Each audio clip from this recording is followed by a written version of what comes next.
Hello बच्चों, स्वागत है आपका भूगोल की क्लास में। मैं आकांक्षा सोनकर, भूगोल प्रवक्ता, राजकीय बालिका इंटर कॉलेज छोटी जुबली से। आज हम क्लास 12 की भूगोल पढ़ेंगे। तो जो आपकी पहली किताब का पहला अध्याय है, मानव भूगोल की मूल सिद्धांत, उसका पहला अध्याय आज हम करेंगे। मानव भूगोल, प्रकृति और विषय क्षेत्र। तो आइए सबसे पहले देखते हैं वो कौन से मुख्य बिंदु हैं जिन पर आज हम चर्चा करने वाले हैं। सबसे पहले हम देखेंगे भूगोल क्या है एवं प्रमुख शाखाएं, जिसे आप क्लास 11 में भौतिक भूगोल के मूल सिद्धांत में कर चुके हैं। हम इसे एक बार पुनः दोहराएंगे। फिर मानव भूगोल का परिचय, मानव भूगोल की प्रकृति, मानव का प्राकृतिकरण और प्रकृति का मानवीकरण, और सबसे आखिर में हम करेंगे नव निश्चयवाद। तो आइए शुरू करते हैं बच्चों। सबसे पहले भूगोल क्या है एवं इसकी प्रमुख शाखाएं। सर्वप्रथम भूगोल शब्द का प्रयोग यूनानी विद्वान इराटोस्थीन्स ने किया था। भूगोल, जिसे आप इंग्लिश में ज्योग्राफी कहते हैं, ये दो यूनानी शब्दों से मिलकर बना है, जियो प्लस ग्राफी।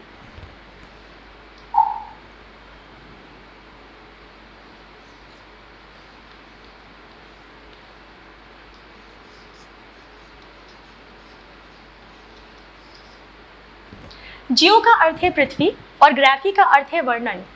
तो पृथ्वी के वर्णन को ही बच्चों भूगोल कहते हैं। इसकी दो प्रमुख शाखाएं हैं, एक है भौतिक भूगोल जिसे आप पहले पढ़ चुके हैं, और दूसरी है मानव भूगोल जिसे हम अभी करेंगे। तो आइए थोड़ा सा चर्चा करते हैं भूगोल के ऊपर। भूगोल वह विज्ञान है जो पृथ्वी के धरातल का वर्णन करता है, जो मैं आपको अभी समझा चुकी हूँ। एक अध्ययन क्षेत्र के रूप में भूगोल समाकलनात्मक है। क्यों? क्योंकि आप इसमें सिर्फ एक चीज नहीं बल्कि बहुत सारी चीजों को मिला के पढ़ते हैं। आनुभविक है क्योंकि ये तथ्यों पर नहीं बल्कि प्रयोगों पर और व्यवहारिक अनुभवों पर आधारित है। एवं व्यवहारिक है, ये आचरणवाद पे आधारित है। मनुष्य कैसा आचरण करता है प्रकृति के साथ। अतः भूगोल की पहुंच बच्चों बहुत विस्तृत है। इसमें आप किसी भी घटना या परिघटना का, जो समय और जगह के हिसाब से निरंतर बदलती रहती है, आप इसका भौगोलिक ढंग से अध्ययन करते हैं भूगोल में।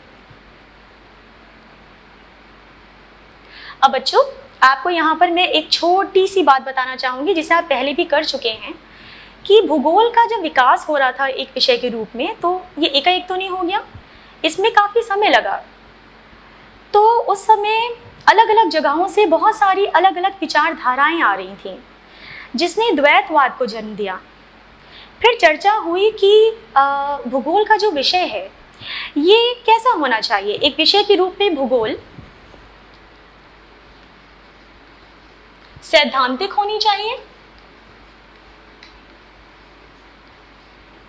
यानी कि सिद्धांतों पे आधारित होनी चाहिए, या फिर विवरणात्मक होनी चाहिए।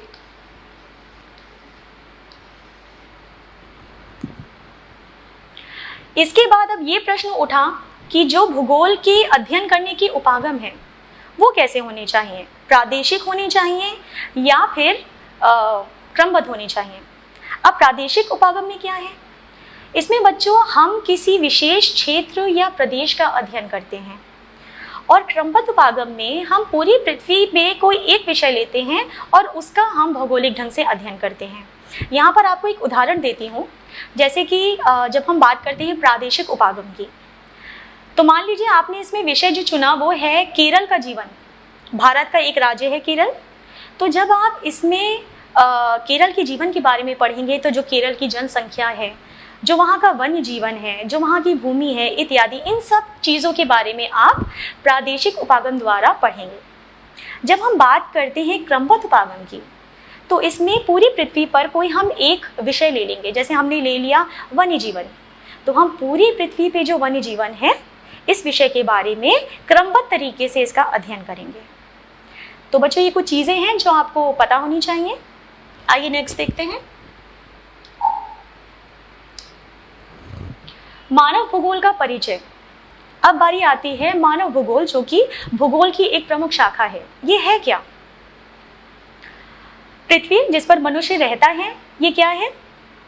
ये मनुष्य का घर है। इसलिए हर वो तत्व जो मनुष्य को पोषित करता है, जो हमें पालता है, हम इसका अध्ययन करते हैं मानव भूगोल में। तो मानव भूगोल एक तरह से प्रकृति और मनुष्य के अंतर संबंधों का अध्ययन है। इसमें एक बहुत महान विद्वान है अपने समय के राइट्ज़ल, इन्होंने परिभाषा दी है मानव भूगोल की। मानव भूगोल मानव समाजों और धरातल के बीच संबंधों का संश्लेषित अध्ययन है। इन्होंने यहाँ पर संश्लेषण पे जोर दिया। क्यों? क्योंकि संश्लेषण में आप एक चीज़ को दूसरी चीज़ के साथ जोड़ के पढ़ते हैं। यहाँ पर आप प्रकृति को मनुष्य के साथ जोड़ के पढ़ रहे हैं। जो मनुष्य है, उसका समाज है और प्रकृति, इनके आपस के संबंध को आप यहाँ पर पढ़ेंगे। इसी तरह एलन सैम्पल ने एक दूसरी परिभाषा दी है। मानव भूगोल अस्थिर पृथ्वी और क्रियाशील मानव के बीच परिवर्तनशील संबंधों का अध्ययन है। यहाँ पर सैम्पल ने पृथ्वी को अस्थिर कहा। क्यों? क्योंकि पृथ्वी सदैव बदलती रहती है। जैसे मान लीजिए आज कोई ऐसी जगह है जहाँ पर पहाड़ है, हो सकता है आने वाले कई 100 सालों में वहाँ पर ये पहाड़ ना रह जाए, वहाँ मैदान बन चुका हो या कोई नदी वहाँ से बह रही हो, इसीलिए पृथ्वी अस्थिर है।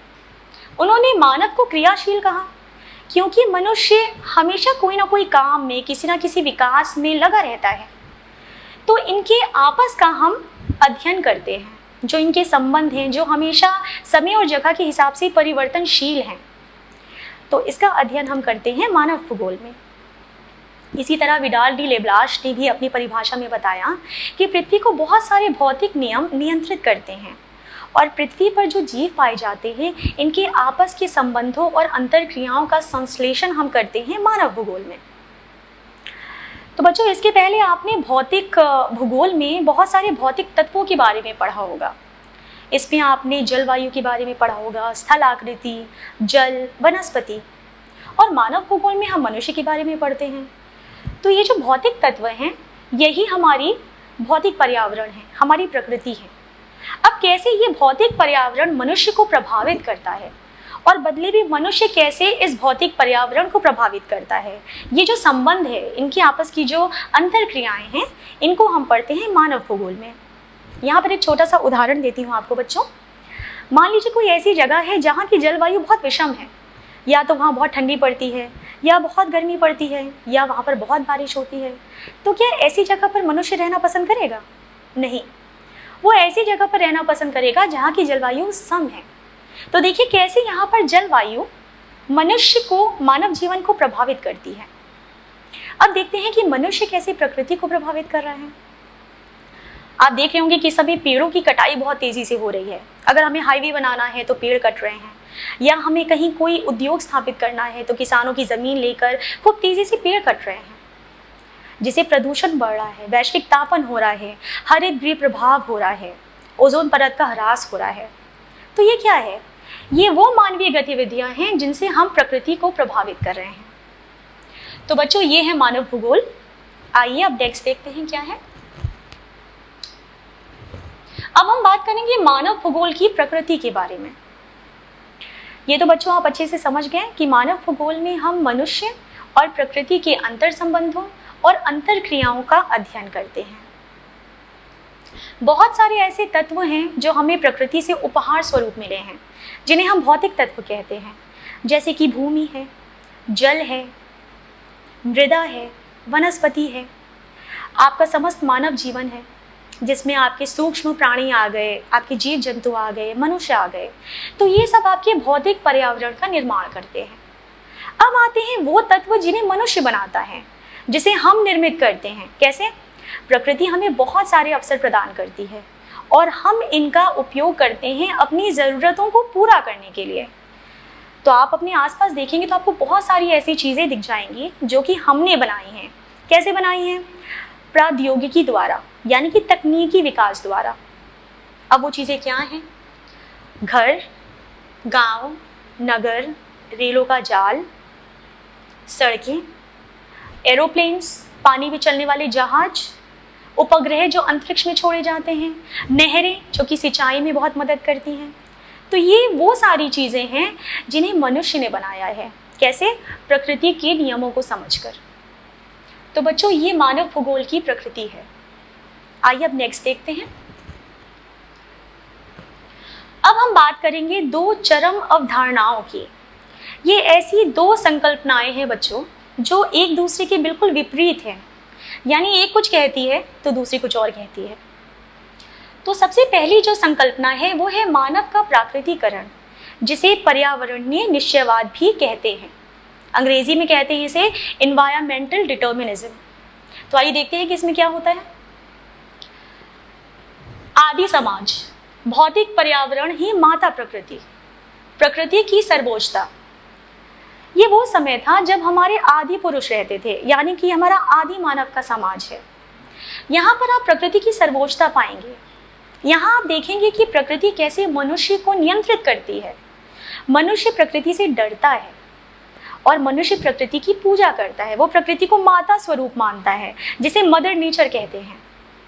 अब जो पहले के आदि पुरुष थे, जैसे कि आप इस पिक्चर में देख रहे हैं, ये कैसे रहते थे?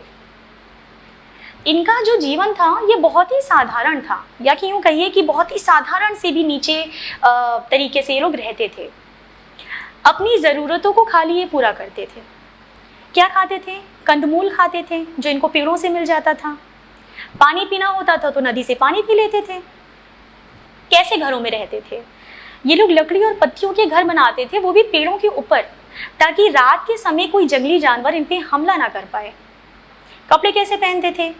पत्तियों से, पेड़ों की जो लकड़ियों की छाल होती है, इनसे ये लोग कपड़े बना लेते थे। तो यहाँ पर आप देख रहे हैं कि कैसे उस समय जो हमारे आदि पुरुष थे ये प्रकृति के साथ रहते थे। अब ये लोग प्रकृति से डरते थे। मानिए जंगल में आग लग गई, अब ये लोग क्या करेंगे? अब ये लोग बस इंतजार करते थे कि कैसे प्रकृति खुद इस आग को बुझाएगी। या तो बारिश होगी या तो थोड़े समय बाद आग अपने आप बुझ जाएगी। ये लोग प्रकृति की पूजा करते थे, प्रकृति को अपना सब कुछ मानते थे, प्रकृति को माता स्वरूप इन्होंने दिया। अब जैसे कि अगर बारिश नहीं हो रही है तो ये लोग क्या करते थे? ये लोग मेघराज की पूजा करने लगते थे कि बारिश होने लगे। तो ये वो समय था बच्चों जब प्रकृति ने सब कुछ तय किया हुआ था। प्रकृति निर्णय लेती थी कि मनुष्य कहाँ रहेगा, कैसे रहेगा, वो क्या खाएगा और क्या नहीं खाएगा। आपकी किताब में एक छोटी सी कहानी है ताकि आप इस संकल्पना को अच्छे से समझ पाएं। मैं आपको जल्दी से बताती हूँ कि वो है क्या। एक बेंदा नाम का व्यक्ति है जो जंगल में रहता है।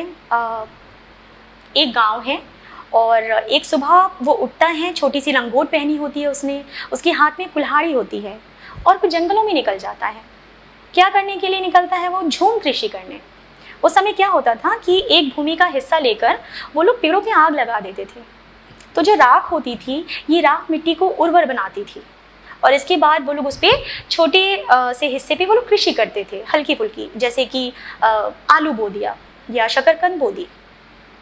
तो यहाँ पर वो अपने साथियों के साथ झूम कृषि करने के बाद आगे जब बढ़ता है तो उसे बहुत सारे महुआ के पेड़, साल सागौन के पेड़ दिखाई देते हैं। तो वो अपने आप को बड़ा सौभाग्यशाली महसूस करता है कि मैं कितना खुश नसीब हूँ। अगर मुझे धूप लगती है तो मैं पेड़ों के नीचे थोड़ा सा छाए में विश्राम कर सकता हूँ। फिर उसे प्यास लगती है तो वो नदी के पास जाता है, नदी का पानी पी लेता है। भूख लगती है तो पेड़ों से कंदमूल लेके खा लेता है और उन्हीं वनों से, उन्हीं जंगलों से वो थोड़ी बहुत जड़ी बूटियाँ इकट्ठी कर लेता है कि कभी अगर कोई बीमारी आती है या उसको कोई चोट लगती है या उसके साथियों को, तो उन जड़ी बूटियों का वो इस्तेमाल करेगा। थोड़ी देर बाद उसे और उसके साथियों को ऐसा लगता है कि कुछ खटपट होती है, तो वो समझ जाते हैं कि कुछ बाहरी लोग आए हैं जिनसे उन्हें खतरा हो सकता है। तो वो पेड़ों के पीछे जाके छुप जाते हैं। ऐसे छुप जाते हैं मानो जैसे उनकी आत्मा उसी प्रकृति में विलीन हो गई हो। तो यहाँ पर इस कहानी से आपको ये समझ में आया होगा कि उस समय जो मनुष्य थे वो कैसे प्रकृति के साथ रहते थे, कोई छेड़छाड़ नहीं करते थे। तो ये है मानव का प्राकृतिकरण। अब जो दूसरी संकल्पना है वो है प्रकृति का मानवीकरण, जिसे हम संभववाद कहते हैं। ये जो अवधारणा है ये मानव का प्राकृतिकरण से बिल्कुल ऑपोजिट है, विपरीत है। देखिए इसमें क्या होता है। आधिपत्य की स्थिति, स्वतंत्रता की अवस्था, तकनीकी एवं कृषि विकास। अब इसमें क्या है, इसमें तकनीक का सहारा लेकर, प्रौद्योगिकी का सहारा लेकर मनुष्य ने प्रकृति के साथ बहुत सारी क्रियाएं करी। अब क्योंकि तकनीकी विकास हुआ तो कृषि का विकास भी हुआ। तो यहाँ पर आधिपत्य की स्थिति आ गई, यानी मनुष्य ने समझा कि हम जो भी चाहें इस प्रकृति के साथ कर सकते हैं। स्वतंत्रता की अवस्था, मनुष्य स्वतंत्र है, हम जिस भी चीज़ का चाहें हम उसका विकास कर सकते हैं। यहाँ पर वो स्वतंत्र है, इसीलिए इसे संभववाद का भी नाम दिया गया।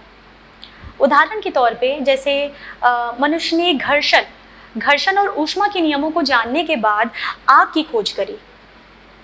उसी तरह डीएनए और आनुवांशिक रहस्यों को समझने के बाद बहुत सारी बीमारियों का इलाज मनुष्य ने ढूंढ निकाला। वायु गति के नियमों को समझने के बाद खूब तेज गति से चलने वाले प्लेन बना डाले, नहर बनाए, अंतरिक्ष में उपग्रह छोड़ने लगे। तो ये क्या है, यहाँ पर आप देख रहे हैं कि किस तरह से प्रकृति जो अवसर मनुष्य को प्रदान करती है, उनका उपयोग करके धीरे धीरे मनुष्य ने प्रकृति का मानवीकरण कर डाला और प्रकृति पर एक तरह से पूरी छाप मनुष्य की दिखने लगी। इसको भी समझाने के लिए एक छोटी सी कहानी आपकी किताब में है, फट से हम लोग उसे सुनते हैं। एक किरी नाम की महिला है जो 58 साल की है। वो बहुत ठंडी जगह रहती है, बहुत बर्फ गिरती है वहाँ। तो एक सुबह वो उठती है अपने ऑफिस जाने के लिए, कार का गर्म एसी ऑन करती है और फट से अपने विश्वविद्यालय पहुँच जाती है, जो डोम के आकार का है और वो शीशे का बना हुआ है। तो जब ठंड पड़ती है बर्फ अंदर नहीं आती, लेकिन जब धूप निकलती है तो वो गर्मी अंदर आती है, उन लोगों को मिलती है। अब क्योंकि वो ठंडी जगह है तो वहाँ पर कोई ज़्यादा फल या सब्जियाँ तो होती नहीं हैं, लेकिन फिर भी केरे की मेज़ पे कीवी और केले इन जैसे कुछ फल पड़े होते हैं जो आसपास के गर्म प्रदेशों से प्लेन द्वारा मंगाए जाते होंगे। फिर पल भर में केरी क्या करती है, अपना कंप्यूटर खोलती है और नई दिल्ली में जो उसकी सहेलियाँ रहती हैं वो उनके साथ चैटिंग करने लग जाती है। फिर लंदन जाती है तो फट से प्लेन पकड़ लेती है और शाम को वापस अपने घर समय से प्लेन पकड़ के आ जाती है ताकि उसका जो मन पसंदीदा नाटक है वो छूट ना जाए। तो यहाँ पर आप देख रहे हैं कि कैसे तकनीक के सहारे केरी एक बहुत ही अच्छा और बढ़िया जीवन जी रही है तो वो 58 साल की, लेकिन बाकी क्षेत्रों में रह रही जो 30 साल की महिलाएं हैं वो उनसे भी जवाब दिखती है।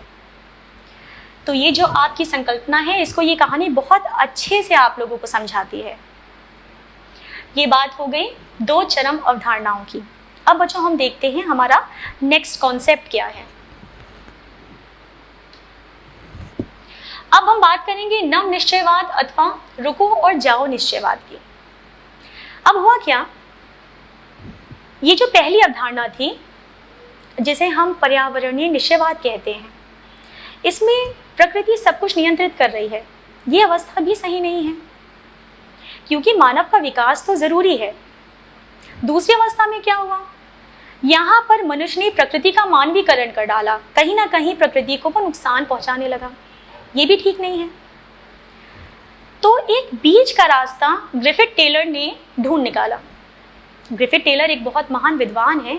उन्होंने कहा कि ये जो दोनों अवधारणाएं हैं ये दोनों ही उपयुक्त नहीं हैं, तो हम एक मिडिल वे पाथ, एक बीच का रास्ता निकालते हैं, जिसे उन्होंने नाम दिया नव निश्चयवाद का। इन्होंने रुको और जाओ निश्चयवाद से भी इसको पुकारा। अब इसमें ये क्या कहते हैं, उन सीमाओं का जो पर्यावरण की हानि ना करती हो संभावनाओं को उत्पन्न किया जा सकता है। इसमें उन्होंने कहा कि मनुष्य को प्रकृति बहुत सारे अवसर देती है जिनका प्रयोग मनुष्य करता है और अपनी ज़रूरतों को पूरा करता है। तो यहाँ पर इन्होंने कहा कि कुछ सीमाएं हों और उन सीमाओं में रहकर मनुष्य कई सारी संभावनाओं को उत्पन्न कर सकता है। यानी कि इनका कहने का अर्थ था कि प्रकृति को भी नुकसान ना पहुँचे और मनुष्य जो विकास कर रहा है, मनुष्य जो तकनीकी विकास कर रहा है, जो मनुष्य का एक तरह से बौद्धिक विकास हो रहा है, ये सारी चीज़ें भी उतनी ही ज़रूरी हैं। क्योंकि ये जो तकनीकी विकास है, बौद्धिक विकास है, सांस्कृतिक विकास है, ये सब बहुत ज़रूरी हैं किसी भी समाज के लिए, किसी भी सोसाइटी के लिए। तो उन्होंने आगे कहा, अंधाधुंध रफ्तार दुर्घटनाओं से मुक्त नहीं होता है। उन्होंने कहा कि अगर हम अंधाधुंध इसी तरह से नई नई खोजें करते गए, अगर हम नई नई चीज़ें विकसित करते गए, तो फिर दुर्घटनाएं तो होंगी ही। क्योंकि अगर आपका कंट्रोल नहीं है आपकी रफ्तार पर, तो जाहिर सी बात है कि एक्सीडेंट्स होने निश्चय हैं।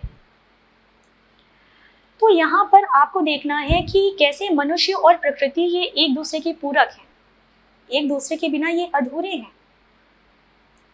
इसीलिए प्रकृति और मनुष्य को समग्रता के साथ ही देखना चाहिए। मनुष्य को प्रकृति के साथ रहना ही है, इसीलिए हमें प्रकृति के साथ ज़्यादा छेड़छाड़ नहीं करनी है। तो एक बहुत ही सुंदर संकल्पना है बच्चों, जो कि आपको बहुत कुछ सिखाती है। आइए अब नेक्स्ट देखते हैं कि क्या है। यहाँ पर बच्चों आप एक चित्र देख रहे हैं। अभी भी हम नव निश्चयवाद की ही बात कर रहे हैं। इस चित्र में आप देख रहे हैं कि एक तरफ गांव का दृश्य है। यहाँ पर आपको बहुत सारे पेड़ पौधे दिखेंगे, खेत खलियान दिख रहा है, हरा भरा है, प्रकृति कितनी सुंदर लग रही है। और अगला जो चित्र है, यहाँ पर आप देखेंगे कि एक सड़क जा रही है, हाईवे, और आसपास सब बिल्कुल वीरान है। पेड़ पौधे आपको ज्यादा नहीं दिख रहे, एक तरह से सब कट चुके हैं। तो ये आपको बताने के लिए है कि पहले क्या था और आज का दृश्य क्या है।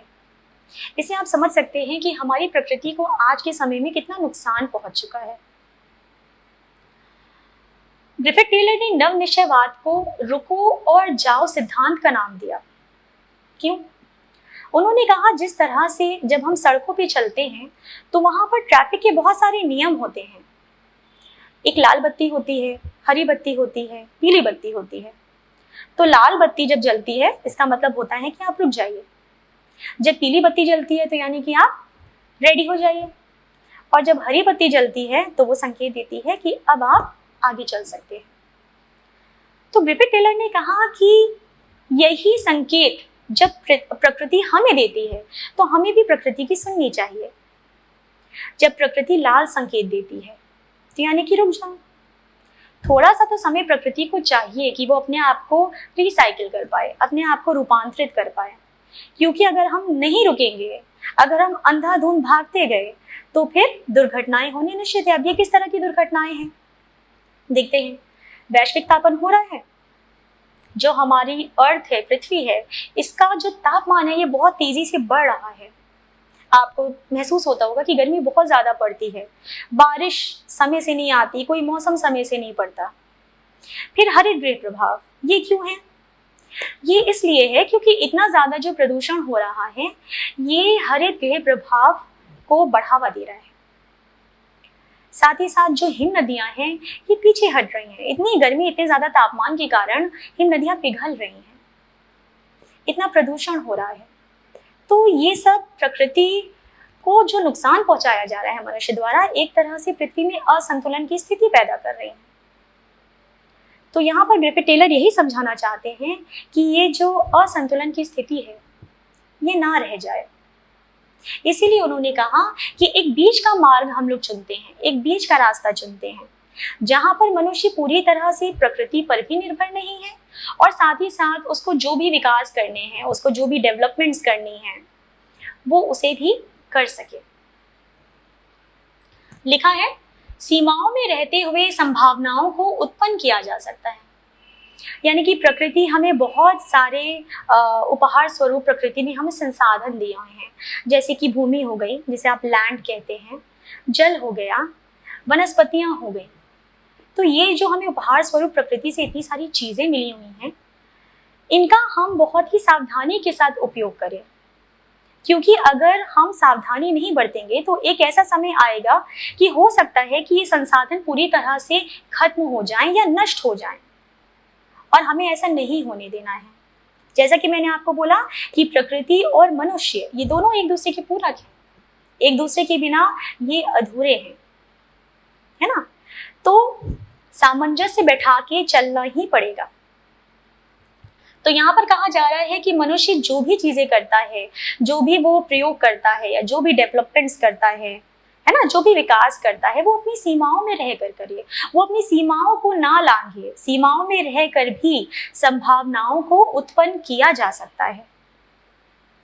अगर हम अपनी सीमाओं में रहेंगे तभी जाकर हम पृथ्वी का जो संतुलन है उसे बना रख पाएंगे और साथ ही साथ एक खुशहाल जीवन जी पाएंगे। तो इसीलिए बच्चों, अब आप लोग समझ गए होंगे कि प्रकृति के साथ रहना जरूरी है। तकनीकी विकास भी उतना ही जरूरी है, प्रौद्योगिकी भी जरूरी है, लेकिन हमें पूरा ध्यान रखना है कि हम प्रकृति को किसी भी तरह का नुकसान ना पहुंचाएं। अगर हम प्रकृति का ह्रास करेंगे तो उसमें जो मानव जीवन है, जो मनुष्य का जीवन है, उनको भी नुकसान पहुंचेगा। तो बच्चों, ये आज के मुख्य बिंदु थे जिन पे हमने चर्चा करी। आज हम यहीं पर विराम लगाएंगे। नेक्स्ट बच्चों, मैंने आपको गृह कार्य दिया है। ये जितने भी प्रश्न हैं इनका जो पैटर्न है वही पैटर्न है जो आपके बोर्ड एग्जाम्स में आता है। आज मैंने आपको जो पढ़ाया है उसी के ऊपर मैंने आपको ये गृह कार्य दिया है। जो स्टार्टिंग के 2 प्रश्न हैं ये अति लघु हैं, जिसे आपको एक एक लाइन का लिखना होगा। जो तीसरा और चौथा प्रश्न है ये आपके लघु के हैं, 4-5 लाइन का आंसर आपको इसमें लिखना होगा। और सबसे अंतिम प्रश्न ये विस्तृत प्रश्न है जो आपको 150 शब्दों में लिखना होगा। तो बच्चों जो भी मैंने आपको पढ़ाया है उसे आप रिवाइज करिए, इंपॉर्टेंट पॉइंट्स बनाइए, और ये जो मैंने आपको गृह कार्य दिया है इसे आप लोग जरूर करिए। एक बात बच्चों आपसे कहना चाहूंगी कि भूगोल एक ऐसा विषय है जिसे आप लोग प्लीज रटिए नहीं, आप लोग इसको रट के याद मत कीजिए, आप लोग इसको समझिए। अगर आप लोग भूगोल को समझ के याद करेंगे तो आप लोगों को बहुत मजा आएगा, ठीक है। तो ये याद रखिए, भूगोल को रटना नहीं है, भूगोल को समझ के याद करना है। इसके बाद बच्चों ये दीक्षा पोर्टल है, अगर किसी कारणवश आप ये वीडियो नहीं देख पाए हैं या फिर कुछ चीजें आपसे मिस हो गई हैं तो आप दीक्षा एप्लीकेशन पर जाकर छूटी हुई चीजों को पुनः देख सकते हैं। इस